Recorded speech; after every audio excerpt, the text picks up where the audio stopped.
welcome back. We're so excited that you're here. Today's episode is all about the power of being present with others, and this is a huge one. It's funny. What'd you say? No, I'm just kidding.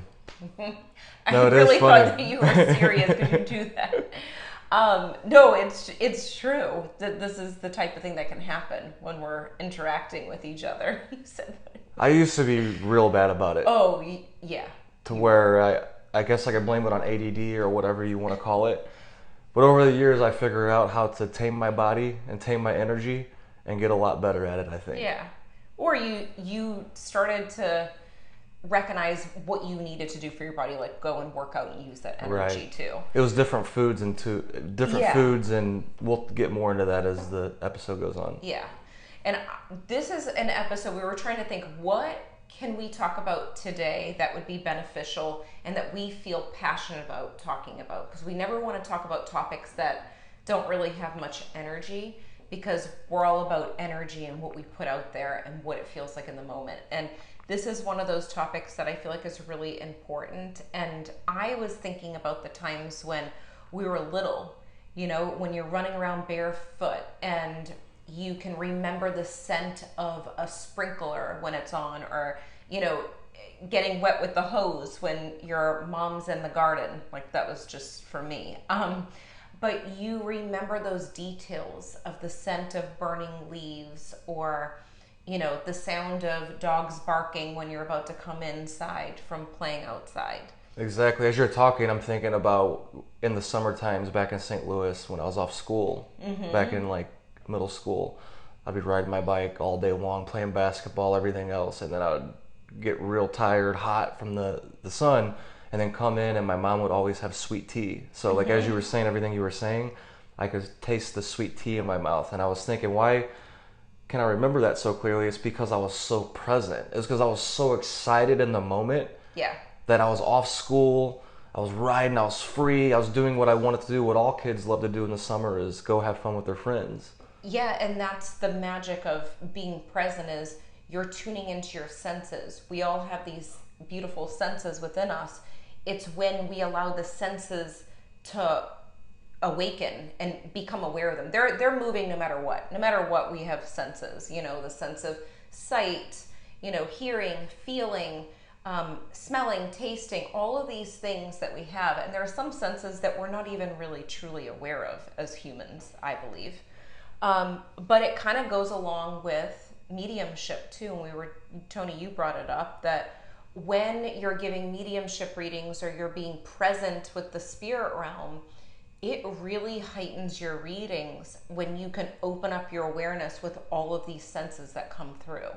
The readings are so much more richer when I get information about what their cologne smells like, or the taste of a cigar, or all of these moments where I feel like I'm in their house and I can actually feel like I'm present in their home, like I am the spirit, because I'm opening up to that awareness, just like we can do now.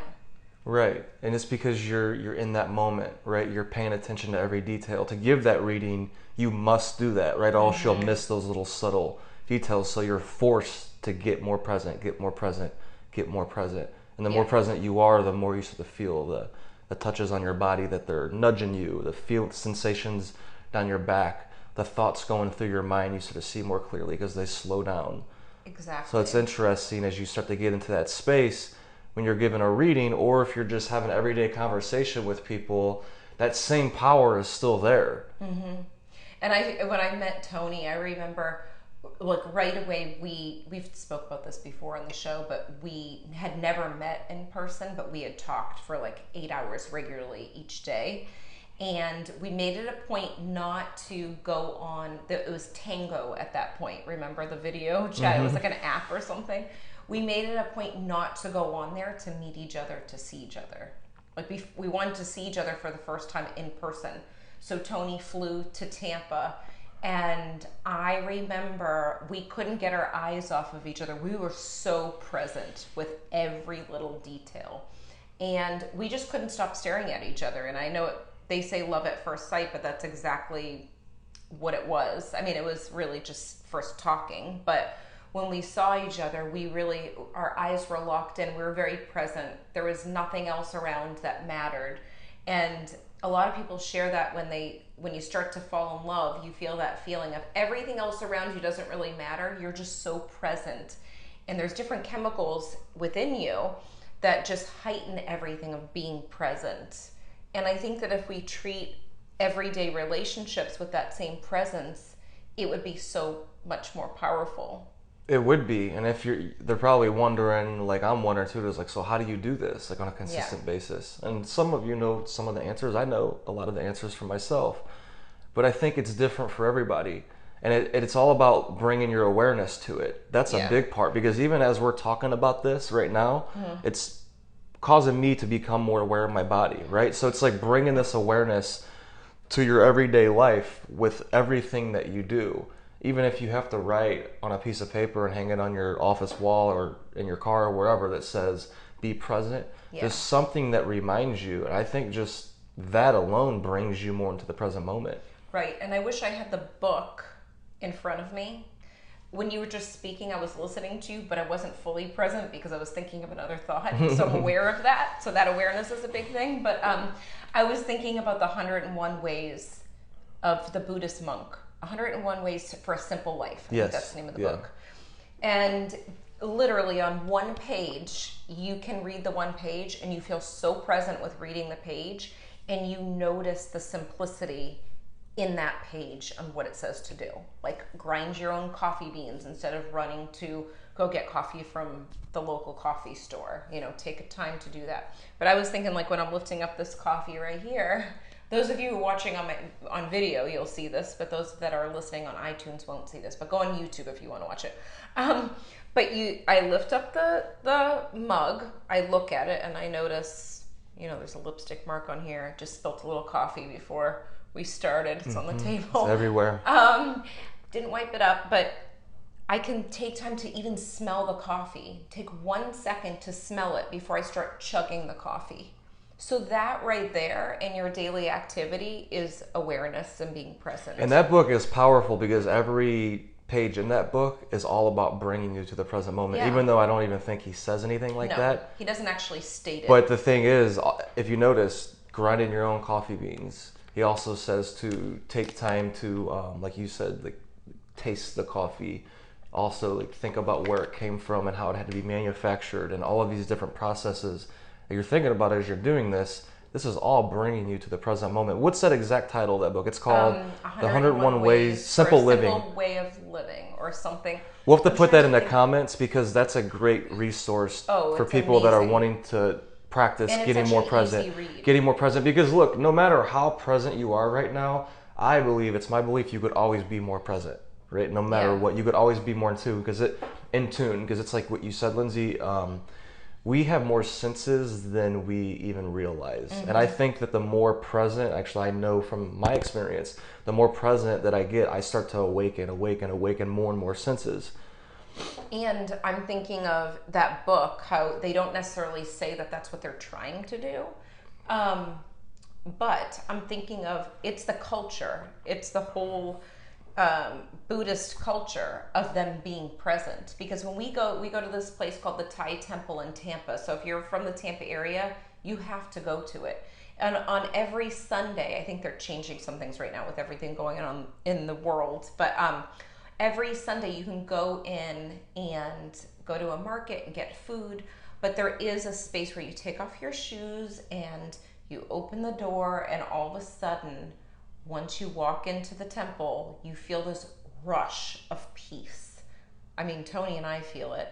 And you walk on this carpet. It's like a light pinkish color, like pinkish white color. And it just, these beautiful diamond crystals are on the ceilings too, like the lights and the beautiful color red. And you just feel this peace. And when the monks are there chanting, you can feel how present they've been. They actually have a practice with sitting in silence for a long time. So they build up to that point. But I feel like when I walk by, I feel this energy from people when you know if someone's present rather than someone like that's all over the place and looking down at their phone the whole time. And I'm going to raise my hand and say there's been times where I've been on my phone, but I now feel like I have a pet peeve when I see people on their phone, like when you're out to eat or like you're so focused and you're not even focused on the conversation. And I'll catch myself now if I do that.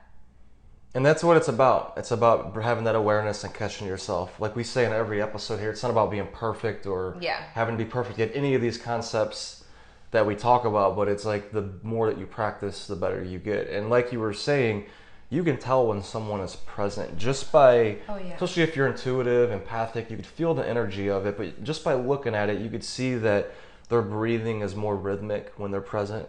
It's more of a relaxed and in rhythm breathing, to where if they're not present, it's like it's more sporadic, anxious, more fast breathing and all of that. And so think about it. So if you want a quick hack just to become more present, just focus on your breathing, right? Yeah. Focus on your breathing. Start taking deep breaths no matter where you're at and slow yourself down. I have to do that a lot because I was in the past even more so used to going nonstop. Yeah. To where is still in me now, to where there's times to where I have to remember just to focus on my breathing and slow down. Take out my journal, and then go back to what I was doing, because then sometimes I get caught up trying to go too quick in my own mind. So I just thought of something too as I'm listening to you. And I was thinking of a time that I had Kava. I think I've had Kava twice. And it's a root. We know this. It's a root. But in Fiji, when I went to Fiji, they tried to serve me Kava. And it tastes like dirt. It's like a mixture. I don't know if it's considered a drug in certain places. Do you know? I'm not sure. I think it's a root from what I know. Yeah, I don't really know. So just a little disclaimer. When I tried it, it felt like a drug. It felt like it didn't feel unhealthy because I didn't have too much of it. But I could tell like it's something, I think like any herb or type of thing, that you don't want too much of it. Yeah. But if you just have just enough, it could have benefits to it. Like I've read a lot about how it's helping people get off of painkillers and different things like that. Yeah. NFL players. Yeah. And so in Fiji, I remember right when you landed, like you were getting rushed over to different people, like, come try this, blah, blah, blah. And there was like a Kava, I don't know if they call it a Kava circle, I'm not really sure, but this man from the village had us try Kava. And at that point, I didn't know about meditation and all of that stuff. Like I was open to the spirituality, but I didn't have my awakening then. Actually, I did. I got Reiki in Fiji and something changed within me. So I think that was the start of it. Is it after the Kava? It was after the Kava, but it wasn't the same day. Oh, I got you. It was like the day before I left Fiji. It was only like a 3-day trip there. So if you want to be more present, go to Fiji and drink Kava and have No, Reiki. I'm not promoting because I don't know if that's considered a drug or not. But no, I got like this healing, this crazy healing that I didn't know what was happening until I left. And I'm like, this is really interesting. But that's another story. But the Kava, I did feel different when I was drinking it, but it was recently, I don't know how many years ago, it's probably been 2 or 3 years ago.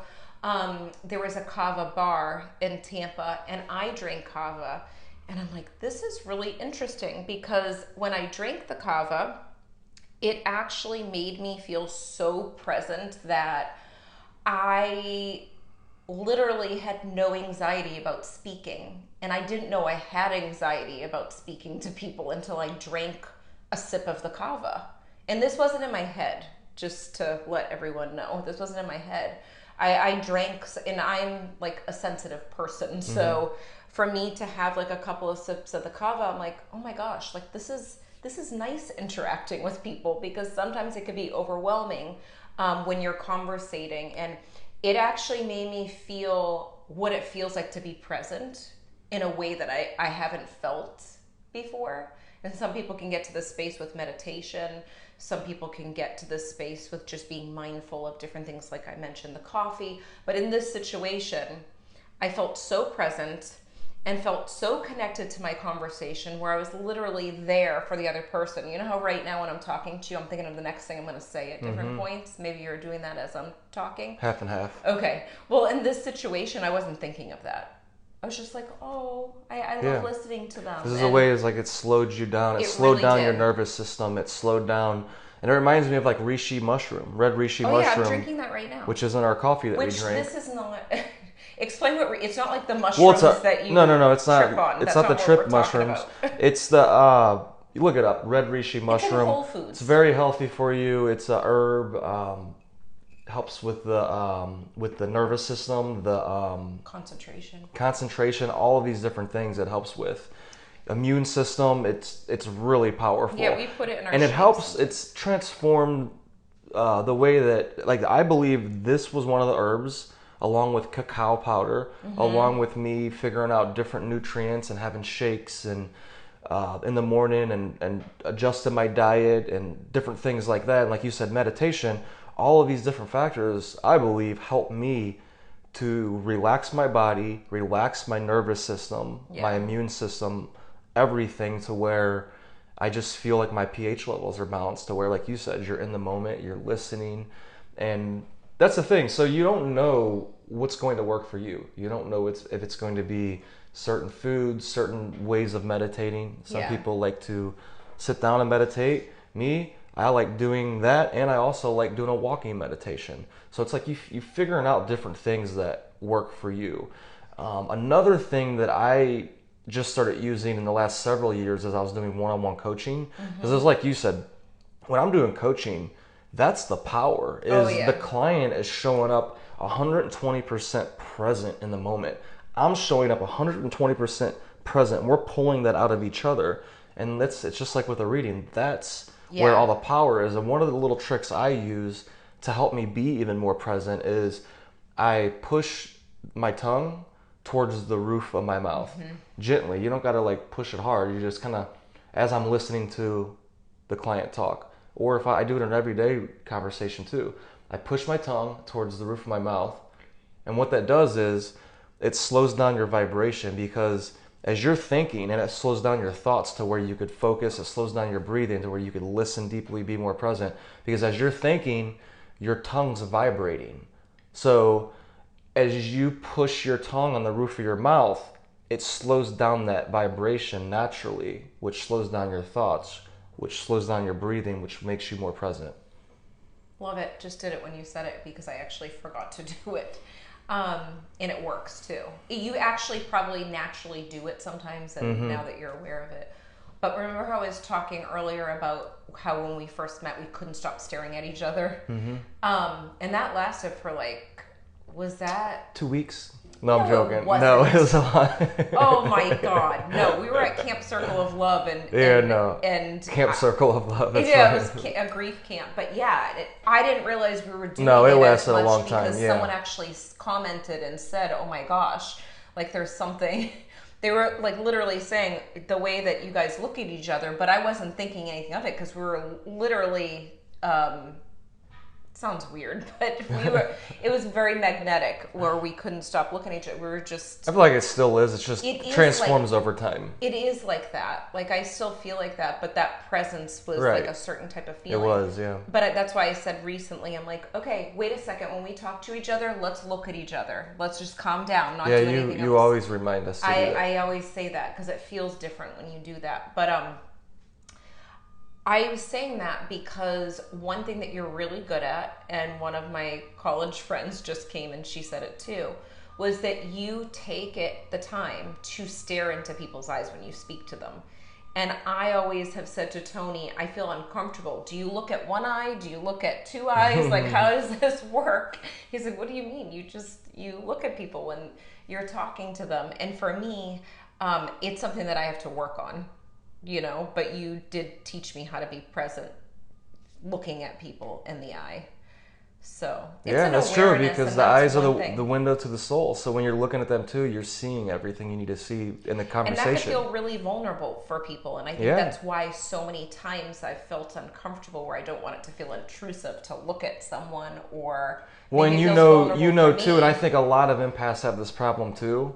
People in general, but you're very intuitive, and you know that, so and the other person unconsciously at least knows that. And I think that's part of your people pleasing, where you don't want to look in their eye, because then they know that you know exactly what the hell's going on, and it's like a boundary type thing that you think you're respecting, but you don't really That's given. I think, I don't know. That's what I thought in this moment. I've never really had that thought, but I feel like that's what a lot of us empaths might do at times because Yeah. we see the truth, we feel the truth, people That know is it. true.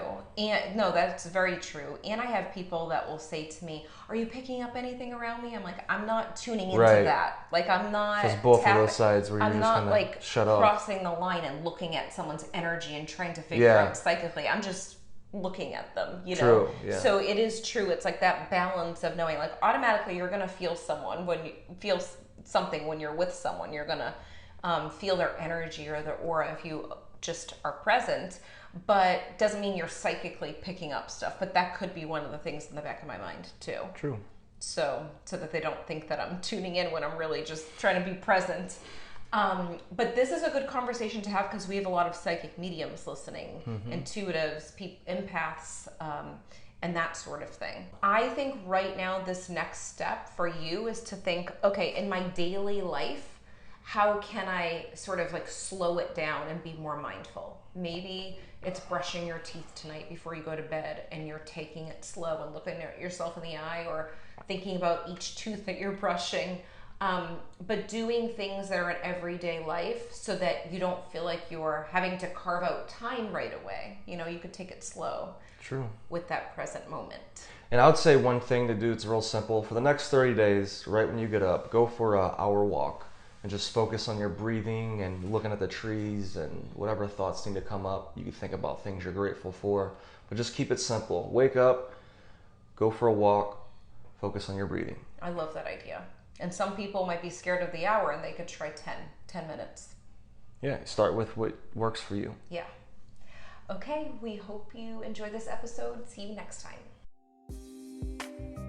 We hope you enjoyed this episode as much as we did. If you liked it, leave a 5-star review on iTunes, and remember, subscribe to our YouTube channel too. If you can think of anyone else that would love this episode, share it with them right now on social media or email. And remember, getting results is a process of learning, applying, and reflecting. Stay consistent and continue to grow every day.